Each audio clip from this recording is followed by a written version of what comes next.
ne bagamba nti Mbabazi yabasuubiza okugabana nabo amafuta bakatuliki paka ku Kabondo. Mbabazi bamulangira yasooka okulangira okukyala kwa Papa. Mbabazi omukristaayo ne bamulangira nga Museveni si yamugaye nti prime minister ne bamulangira okubeera chairman w'akakiiko akaleeta Papa. Mbabazi very strong in the Catholic Church. Ne baliviringa amawuli omanyi mwe temwanalizinga bino.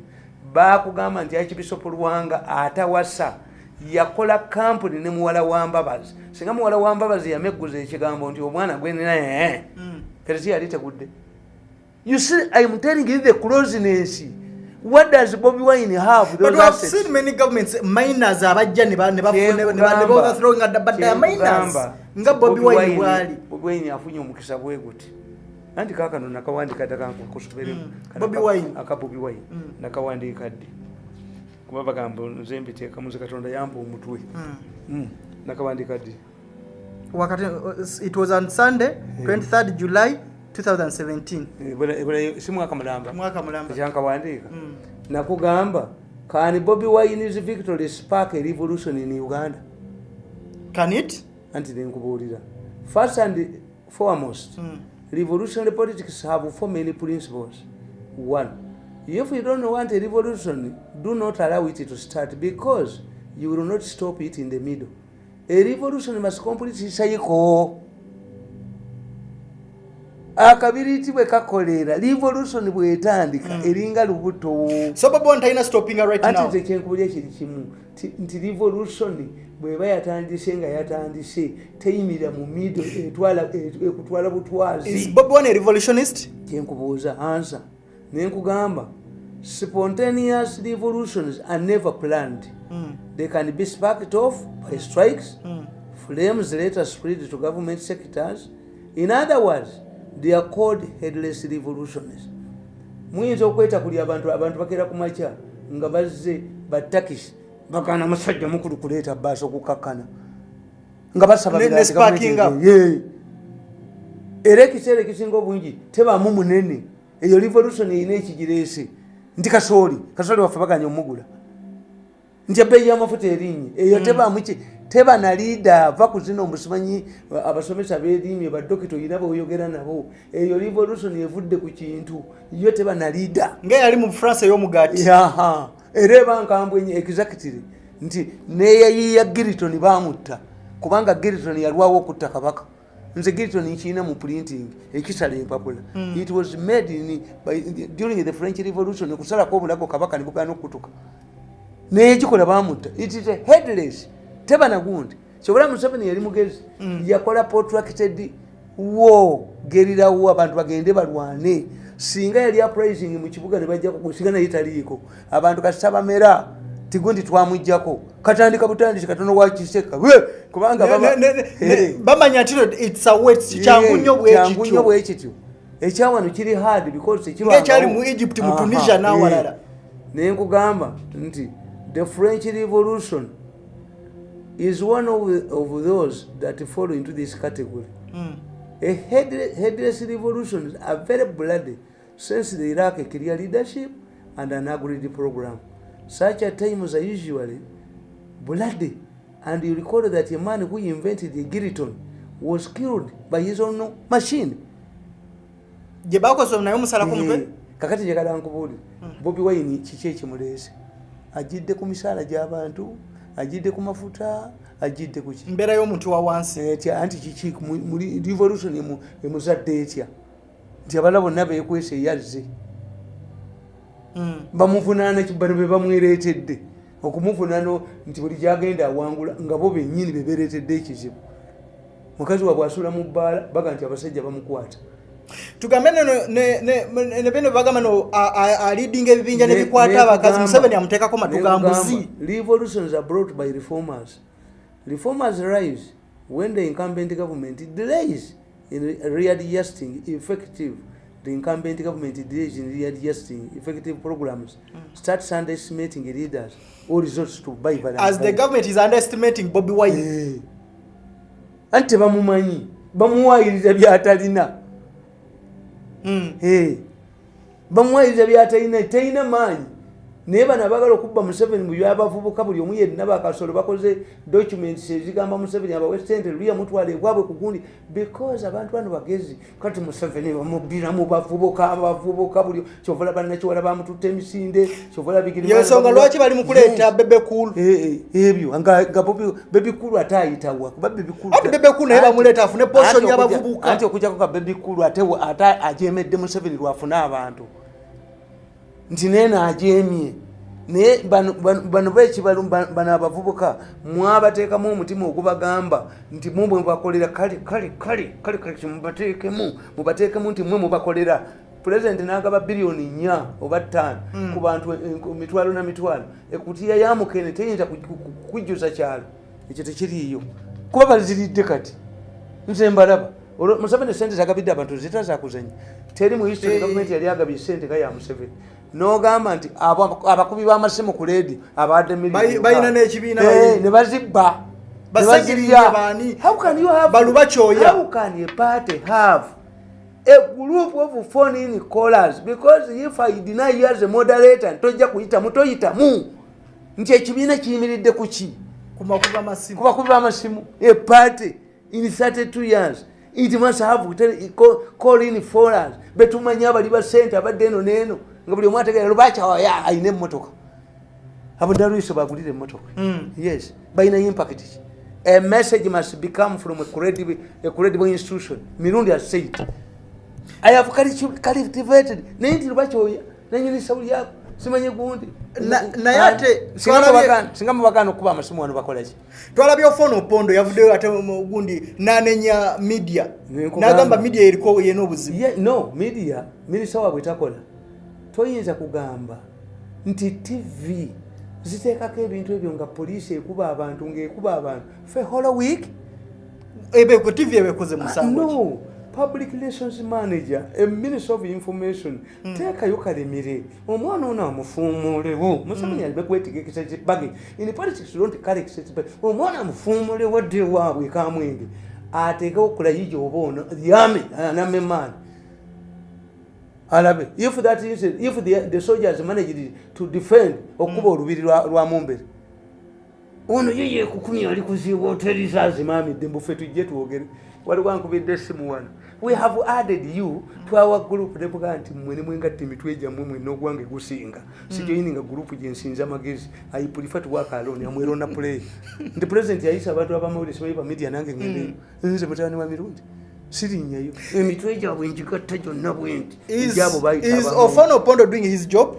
ade nkugambye nti Ofona Opondo does he have in the influence egana amawuli president kayabayise nabaga nti nawa interest ebintu ebyo bibera mutemanyi no minister information bwe yamujja mu Kampala na mu information buli wabeera yekavuyo oba yamukolera ki omwana Museveni yakutabula abajoze ensi abamuleetedde ekizibu oyo ne Lwembaawo nakano kawa lutwetwe naye kati lwaki Museveni yasiba ku mwana oyo oyina public relations gwe nga Kayihura Jetta malizimbi nga Bobi Wine awenyera in the same week nti oyina abakolera ku byamawulire you are concerned about government image naye Museveni yavayo n'avumirira social media enaku zino naye ajeetanidde ate kakati yali awandika omwana oyo yennyini yaleeta omusolo oyo yennyini nalyoka agamba sebo kino tokijjaawo kino nkitegeeza nga wamukutte bulungi n'omukuba emiggo ayina baakolera ajja kudduka abaana bajja kudduka bagagga bazibu tumwebaza ali competent okubeera minisita tumwebaza kabbye balongo if you are committed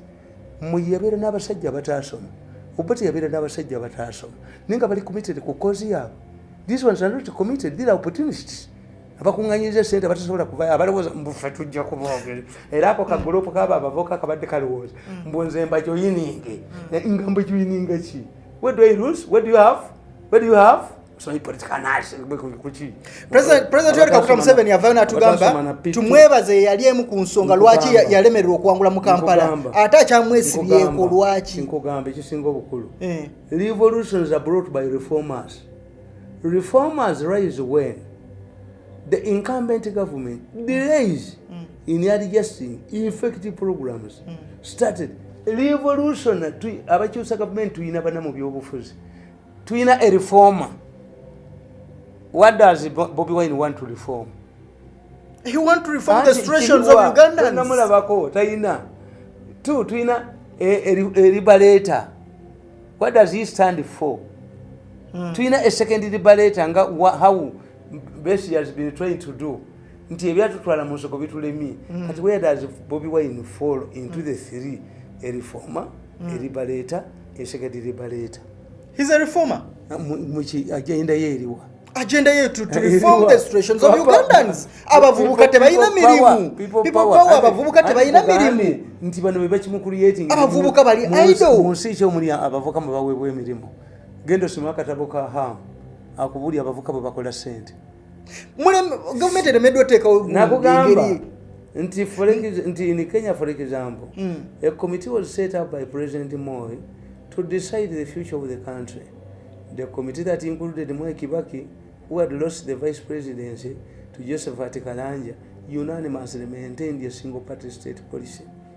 In 1983, after a failed coup, Moi amended the constitution and thereby turned Kenya into a de facto single-party state. It should be also recalled that in 1963, when KANU merged with KADU, Kenyatta did not amend the constitution, although KANU remained the only legal political party. The constitution practically permitted pluralism. Once they felt that they had been closed out, rival political parties that were opposed to his rule joined the KANU and dissolved it from within. Surprisingly, Mwai Kibaki was opposed to the idea of pluralism.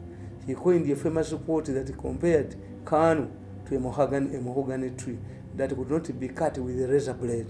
Was the first person to form a party. A revolution can be initiated by people who participated in an earlier revolution, claimed that the value kati mbagamba. Like ebyesijani mutu. Mbagamba. Nti omukulembeza ino okuba omugezi ennyo. Nti bwe baayagala okudda mu bibiina bidandiseri yekka yaleta minority report. Nenkugamba nti gundi Katinda Luutu ne gundi ono Sani eyali ala DC. Bayo ente ne Bukenya ne bawuche embuzi babawujira gundi akasiru kali omu. Eventually who triumphed? Nembaga ne Kibaki yagamba nti ebibiina tebyetaagibwa KANU yakufuga emyaka 4. Abantu bonna balowooza nti KANU esobola okuva okulinga kusala giritana muvule muvule gusaza je.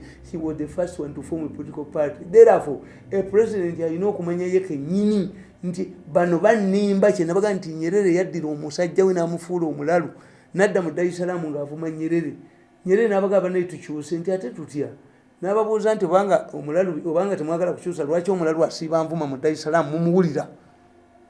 It is better to listen to us, not to listen to abo abantu ababye buli bw'omu bakunganyiza omukago abakoota abajoga oyo omwana yasudde ne gavumenti ya Ssezaalawe okulowooza nti yajja kupangamu eyiyi n'ogoba ono n'ogoba Byandala n'asibirwa bwereere Mukasa Mululi ne bamugoba ku kisaawe Tamale Mirundi ne bamugoba gundi ono gundi dokita gundi eyasoma obusawo ne bamutwala mu education gy'ataasoma Bawana Kyobe n'ekyoba akola mu State naye bba ne bagoba mu Herefe. Abaana abo bayina ekizibu kinene nnyo kye bakoledde Museveni. Is Museveni sitting on timing bomb?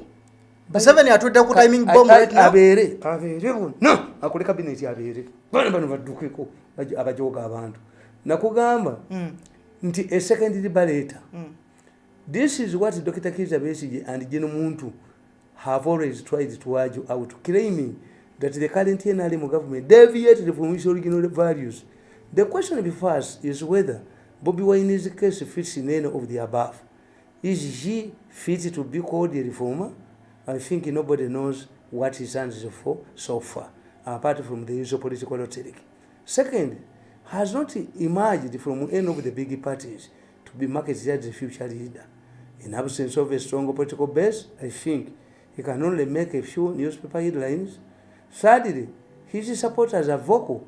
These may not know what the role of an MP is.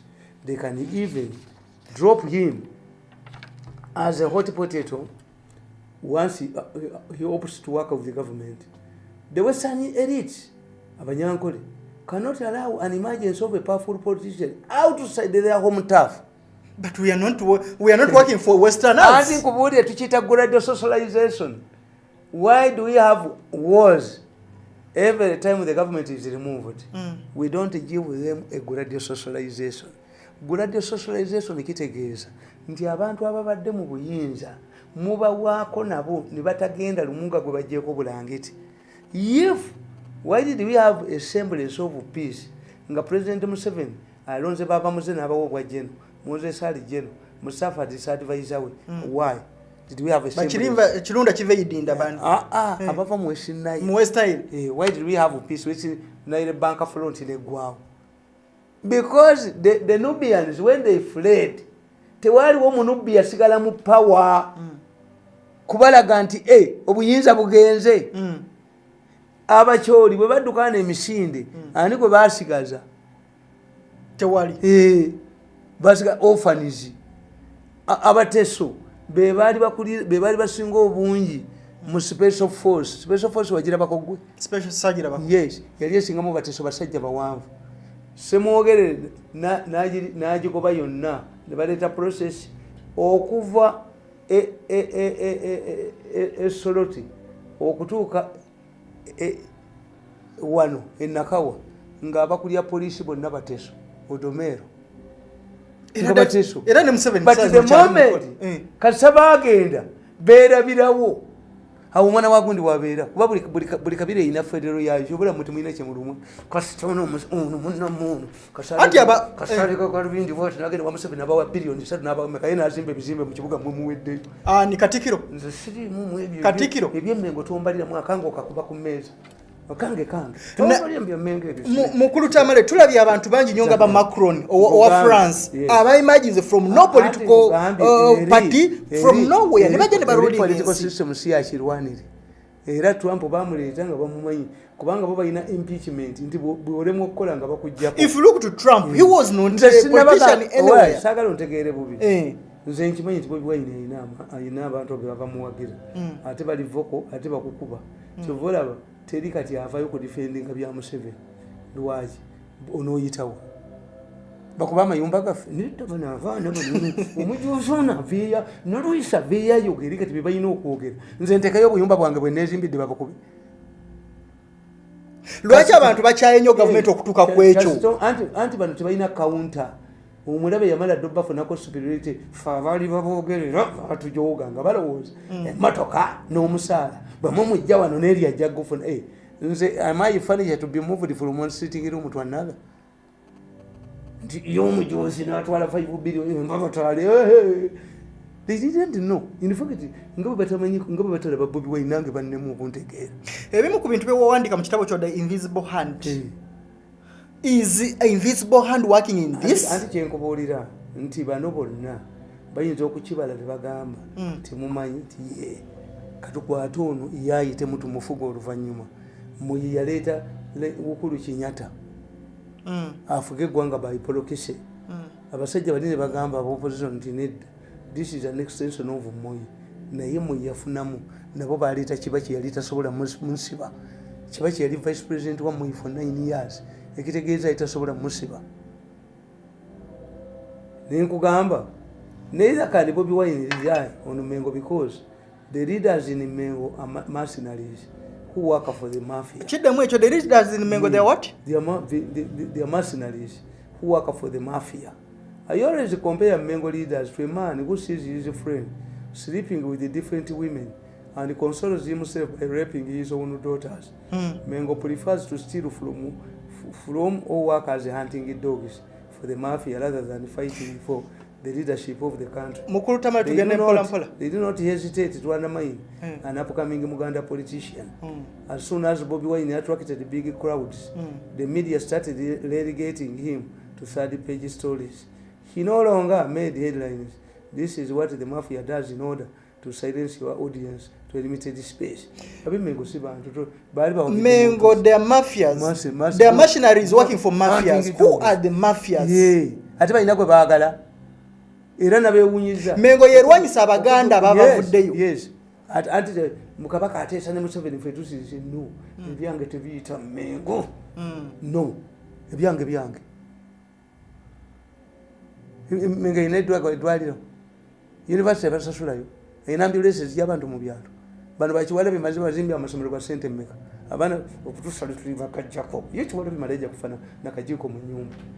tuzadde abaana ba lawyer very sharp aboyo gundi achajja ku testing oyo gundi mabere mabirizi basesemiza ddala n'insuso negwewo mabirizi yavaayo nawangula n'omusango n'asinga nawangula kabaka omusango abamawulire baali batandise okuteeka Bobi Wine ku third page kubanga nabo si waabwe Bobi Wine si wa gurupu yo kati afukula balongo babba mu sente tebapulaninga fe tebatuwete there was no serious person who could antagonize mirundi is dated mirundi muzibu nnyo very complicated tumujja ku radio tunya abantu mutani wakajijo bali bamusajjake mukati ajoke mungu beba mwaso omuntu they underestimated me as they are creating as they are underestimating Bobi Wine they are busy creating Bobi Wine. From 7 to assume there is a Bobi Wine who is bigger. Mbagamba. Finally, I always tell my friends that when a beautiful woman turns into a barmaid, men of substance avoid her until the border raider follows her. This is so because, like a man of substance who fear rejection, a border man is daring and very aggressive. Secondly, the Baganda have a saying that Kisanga attack it. This saying was derived from an incident when the traditional chief Kodi Mugwenda came face to face with a stray buffalo in the swamps of Luera. Being a Muganda from Mumbogo Buffalo clan, Mukwenda could not kill his totem and allowed it to move on. However, Mukwenda's generosity could not guarantee the same buffalo safety against the people it could meet on the way ahead, who could most likely belong to a different clan. There are reasons why political lightweights defeat giants, and like a border man who broadly confronts a beautiful barmaid, the big wigs in any political party and outside the politics fear taking on an incumbent at a point when the population is yearning for change. This is a point where the population is yearning for the change. Mbagamba nti abanene gwetolaba abanene basigala mu inaali nti omuntu nasobola okujja n'asinga omunene in a population which is yearning for a change. Yes, nga bano tebalina kitegeera bali mu government. Can Bobi Wine do that? Nolaba Sergeant Do, nolaba abano omusajja we Jamaica gundi strip dancers na ku balcony ya State House nga talina mpale. Nosanga Joseph Eswada omukubi wa matatu nga wangudde ensenene nga Philippines. Nosanga mwana yali mu Liberia George Weah. Kati mukubi wabe oyo yali musambi wa mpira. Nosanga DJ mugundi Madagascar. Nosanga ono gobadde yogerako Macron omusomesa yamusomesa bwayina mukazi we namukwana tagenda nakuzaala. Nze nina omukyala yansomesa mu P3 gyali nena genda nengandi kagenda omusajja omukazi ono mukadde bwatise ndi muwase kakati Macron yize joka tomugeragere nyina ba Macron tosobola mugeragere nyina ba France mitara bali basajja ba amaanyi but he is leading ali mu leading ensi kana France toyiza bageragere na Shiraka bali basajja ba amaanyi nnyo naye ali mu leading ensi kana France nomugeragere nyina Kennedy toyiza mugeragere na Reagan toyiza mugeragere nyina basajja ba amaanyi batulumani. No. Ensetuka ekiseera ne bagizanyiramu nti mbagambye mu katabo kange nti omukazi omulungi bwakola mu bbaala abantu batandika omwewala abasajja bategeevu bamutya batugwanibwa wa bodaboda n'amutomera abagenda okudda nga bategedde nti wa bodaboda yamusuziza kuba tatya kuswala yakwata mu kabina agenda kumukiwata agenda okulanga naawe okkiriza kakati ate abasajja abebbeeyo olubulya nti wa kikazi batatu ekyabwereere gundi teyakisuziza bonna nga baleeta engalabi ate nga wa bodaboda yamaze dda. So kakati waliwo embeera muyinza okubeerawo mwenna ne mulowooza nti gundi kimukubye gundi kyamukubye gundi wamaanyi nnyo gundi ki ono gwe muzannyirira ono buli omu gwazanyisizza. Nze kankubuulire Kasolo ewaffe ffe twali ba heavyweight naye yajja nga ffenna tukooye nga mujuzi atubbye nga buli omu amubba ffenna ne tugamba nti mujuzi katumuleke. Kasolo yamukuba omusiraamu nga yali akooye yamusanga ku ki ng'abantu b'ekyotera bakooye bali ku yoning point. Mujuzi yagabira abantu b'ekyotera embizi ne bazimma emmere ne bagamba nti atugabira bukoozimbye ne muga yabbye omukazi ku kyalo kuno nga mujuzi omwogererayo. This is when Kasolo came. Yes. In fact, even me, I was caught with no longer foot. Why? nakuba nnyo Kasolo oyo olwaki ngambaga nti ono independent tetumumanyi tugende n'egundi n'emujuzi owa party kozi b'abantu bampema buwemi Kasolo ye mujuzi yali amaze okutuuka ku ki yali atuuse ku kinyusi wali ng'ategedde point nti bamukooye oba oleetaani kakati Kasolo teyavaayo si ye minisita mujuzi yafuna kuba minisita. Tutunuulire okujja ku Bobi Wine emu. Secondly, politicians like Bobi Wine are underestimated by their rivals. Paulo Mwanga, which Museveni is doing. Paulo bado beba muzimbi. Paulo Mwanga underestimated Yoweri Museveni. And Museveni is underestimating Bobi Wine. Concentrated his effort on Dr. Kayiira because Kayiira had a strong political base. He had a PhD in criminology, which he attained from the United States, and was a strong Catholic in Uganda. Museveni's triumph in the 80s was a surprise to many. What about Frederick Chiruba, who defeated Dr. Kenneth Kaunda in Zambia? Kaunda used to ridicule the trade unionists as a political novice, who was even a Congolese. What happened? Chiruba later took over power. Has anyone forgotten the recent American election? Obama dismissed Trump in the presidential campaigns, arguing that governing America was a task more difficult than hosting a television talk show. Obama arrogantly pointed out that having been a president of the United States for 8 years, he was sure that Trump could not be voted into power. He stressed the same being sworn in as a president. He witnessed the swearing ceremony of a man he undermined. Muganda summarizes all of this with a warning to Gayanga Chezinze, which can be loosely translated as never underestimate a coiled snake. If it uncoils its body, you can be overwhelmed. As a case in soccer, there is no weak team in politics. Completed on Sunday, like today, God bless you. 23rd July 2017, at my residence in Zana. Your paragraph njagadde nnyo mukulu Tamale Mirundi. Museveni was underestimated. Yes. And he's in power today. And they're doing it right now. Bobi Wine Museveni anaagenda eruwero mu Baganda n'awangulayo. Songa where you look at Luwero, nzinawandiika nakola analysis why Museveni chose Luwero. Nembagamba one, abantu b'Eluwero balwana nnyo mu 6 ng'obota jewo Bwakabaka. Unlike other areas who fled, who hid themselves in the mubitanda. Abasajja bagende bamunanika mu lubiri ne batentezi ne bakuba engoma nga bannaabwe bali miti waggulu ne baddira ennyama ne bagiteekamu obutwa bwe balaba abajaasi b'obote ne badduka. Stupidly abajaasi b'obote ne batategeera nti abali mu lubiri ate basanyuka batya nga Muteesa bamuggyeko byali ennyama ebikumi ebi tebyavaawo. Can this not happen? Era olaba nga gundi nga bamunanika olubiri lwa Kabaka Muteesa lwafuuka enkambi ya Special Force wafiira webi. Museveni nategeera nti abantu b'Eluwero baali balina resistance spirit, but the Baganda could not provide leadership.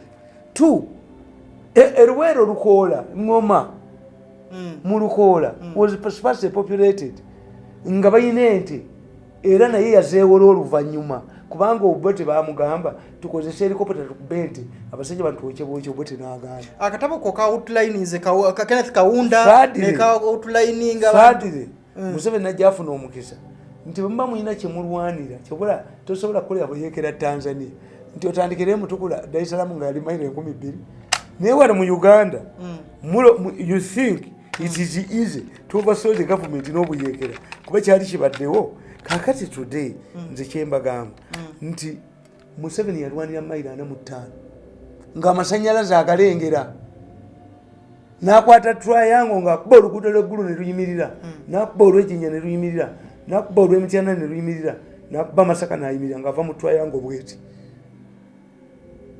Ate nabo bwe nali nnoonyereza baŋŋamba nti gundi president yatuma abasajja okuva e Mozambique ne balambula ebitundu bya Uganda byonna ne bakola report ti Luwero was the best fegirirawo. Tutunuulira ku nsonga ya ono gundi Paulo Muwanga yeye atunulya Museveni nga Buganda tagimanyi.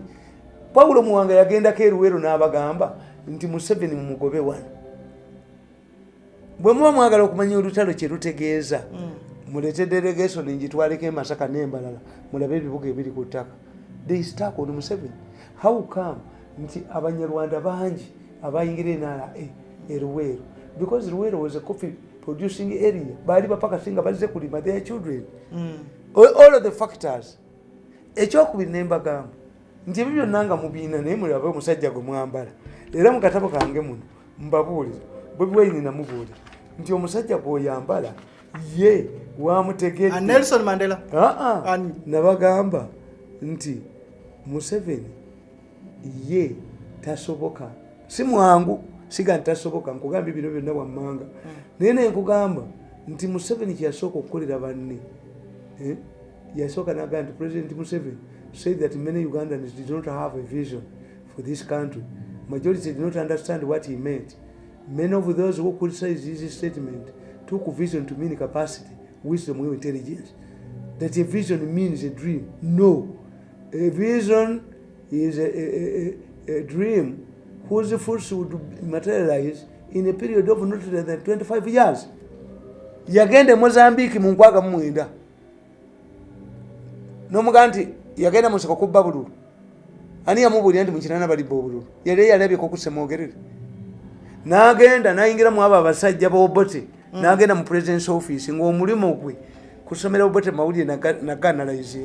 Tutunulire ensonga. Look what a man avudde wa avudde entungamu bwawaganye mu basajja bano banabudere baani ba Paulo Mwanga baani akugamba yali vice chairman wa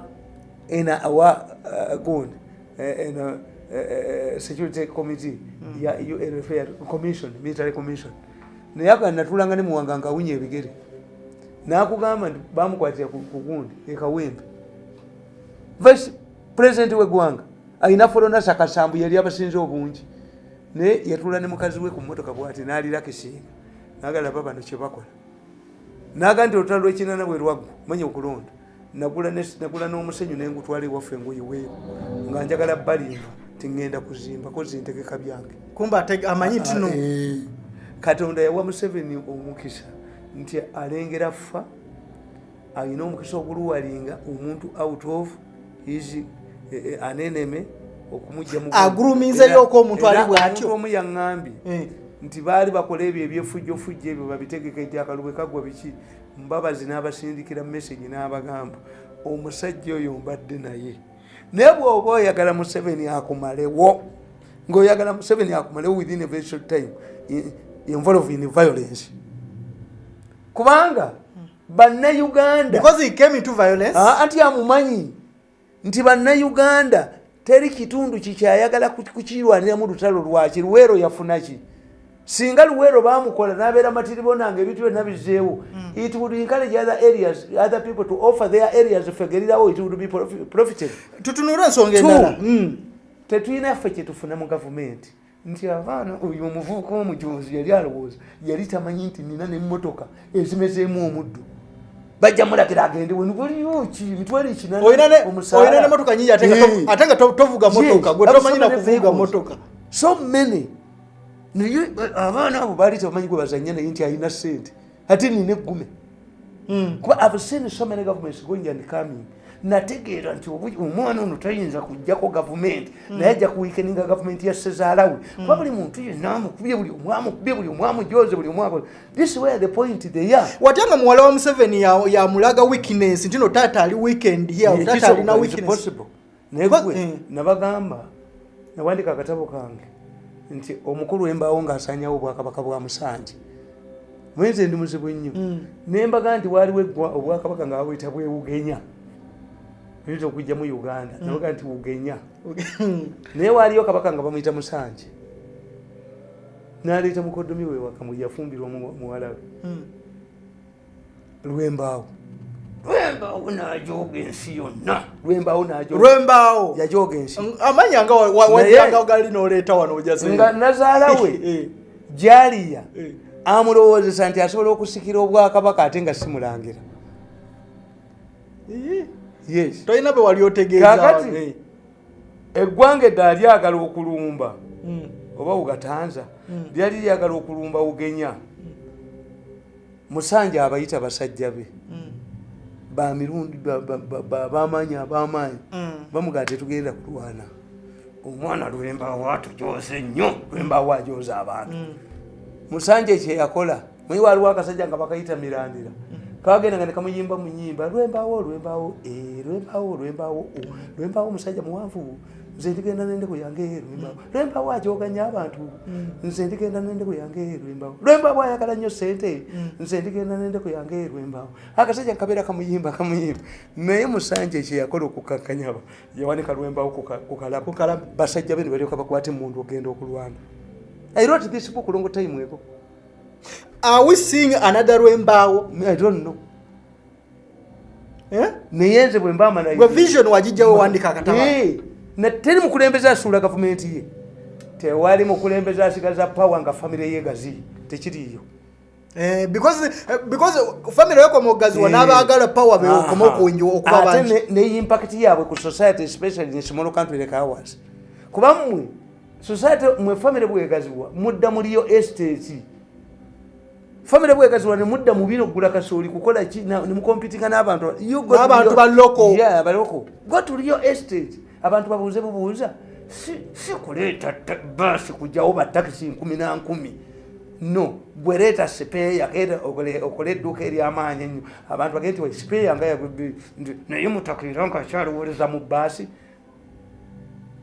notabula aba taxi ne bavuwala emisango gye batadde ku kyalowoleza mu wino ng'omukazi mu sibuliro yebaka loza mutaka lya taxi park obateekewa Jennifer Musajja ayina obuyizo abatembe mwamulemesa ogoba abatembe tabangula musisi tabangula mwamulemesa ogoba abatembe kati bakomyewo kati ababbi bangi wadde mu Kampala kudduka mwamulemesa ogoba abatembe bakomyewo nalaba omusajja yazimba musisi jasula nga ataddeko this house does not belong to musininga nti ono mugezi agabali biramu eyiye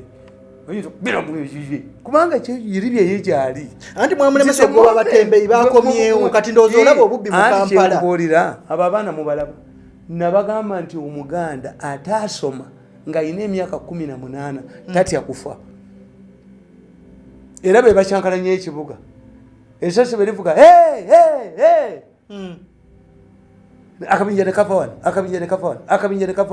kuba baagala kubba Omuganda atya okufa Omuganda bo baagala mbeera eyingiza abantu mu maduuka bwe baagala naye ng'Omuganda mu nsooka yali mukozi kyekifudde Omuganda abavubuka okubeera nno kati si bakozi anti mwabateekamu era nze njagala tuliorientiremu mbawandiikire akatabo akalimu 100 successful Ugandans abatabba mu gavumenti abakolanga obukozi tudde obajjawo buli muntu yenna abbi mu gavumenti buli alina ssente ekitegeeza abaana bano tebakyayagala nabo kukola ssente bazisoma a billion handshake, a billion she, so you have created an impression to the youth that money is stolen from government.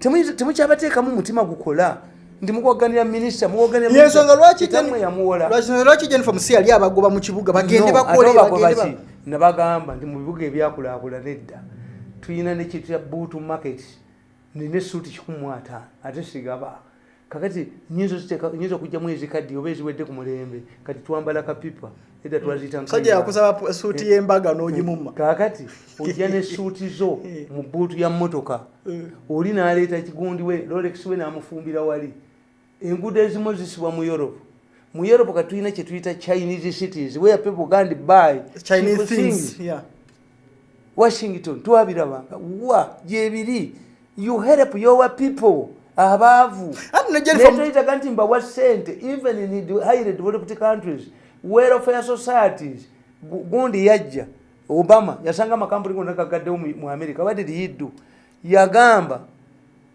bakita batya okuyamba amakampuni bakita batya bailout bajjanga ne bauditinga ne bakugamba nti obadde okola ne economic crunch yakuletedde obuzibu government nekuwola sente which will pay nekuga nti manager tasuse sente bweziti era sente ziddayo naye kakati mu Uganda mu Uganda mulimu stock exchange mugimanyi stock exchange anti stock exchange mu Uganda tekolamu yakoma ku mulembe gwe mwanyi ne pamba amakampuni okukulistinga ku stock exchange oyina okubanga wakagola amagobe emyaka 6 kati bano tebagogera ntwakoze amagoba buli kaseera babeera mu division bwe mutyo bwe mwalemesa Sembule anti wa Sembule batabani be era ekyo kyekimwina omusajja Katooto yatandika okutunga ekyalaani ng'atungira prisoners Katooto n'akola radio Sanyu Katooto n'akola gundi Katooto ng'amaze okukola radio Sanyu omusajja Katooto ataasoma n'akola International Credit Bank mutabani we Katona agifumule mu motoka z'empaka motoka igula miliyoni bya flames why are we arrogant what did Mirundi Givumi I've worked it with abana bange why wouldn't you bail out Sembule why wouldn't the government bail out Sembule Bank Sembule Steel Mills Sembule najireta mu America omuvuka yava mu America muwanfu gwad nali ukajikuba mu Canada ngono ono gundi ono eli mu National Security Fund yajikuba mu Canada najikuba mu Canada simanyi gundi nyina yalwana nnyo mu lutale tololo najikuba mu Canada Sembule bewola mu PTA Bank esente nibatazikozesa bulungi oba nezifa kakati PTA Bank anereta ba managers Basembule ne bagenda mu kooti ne bagiwaabira kooti neragira PTA Bank efulume nti yali ekimisi managinga kasita bank emu ogibbe endala tekuwa sente this is their problem no Sembule Steel Mills Sembule Bank Guliland Insurance no okay why do you expand because the more you expand you need more management and civils mu Uganda buli ajja okukola ekikyo ajja kukubbako byokola nze obutabo bwange mbwewandiikira nina magazini yange njewandikira olukwata ebirango ne mbamu ebirango bya miliyoni 5 mmeka nga njewandikira nkafuna omulabi wa HDTV tugenda kumulamu katananziba tugenda kumulamu kasola bazze bwe tukoma tugenda ayagala kubba kintu kyo agala alabe kyojja ekintu kugenda kukwogera nze n'abantu bangi benyambye ennyo naye ogenda okulaba nga bakuwulira gw'oyogedde naye n'akuba yessimu n'alaba gyojja ekirango nga mwekiri agenda abagamba ne balowooza nga puroguramu zino gavumenti esasula nekali kagazirwanira entwe zaako kawalutwetwe n'entwe yaako tugenda kumulamu balowooza mbu buno obutabo gavumenti ebuteekamu ssente I can do a better work than this. Toyina mutwe toyina ngalabi buno omutwe brain omwana hamu yakugambye nti Katonda bwe yatukola omitwe gyaffe yateekamu buffet ebwavu n'obugagga amagezi go gegalonda obwavu balonda bulonde ejaba mujijudde mu buffet y'obwavu yaga nti buffet mulimu obwavu n'obugagga katolondako olonda bwavu ne walogwe baba bufunga yakwerere kawunga ke kajudde olonda bwavu hamu yaga nti obwavu balonda bulonde katumulemu Katonda nywe tukoma tugenda tunulira ensonga ya yali gitanga ya international credit kale kangura misango gye baddeko tunulira emisango gye bajje ku Bobi Wine ejemundu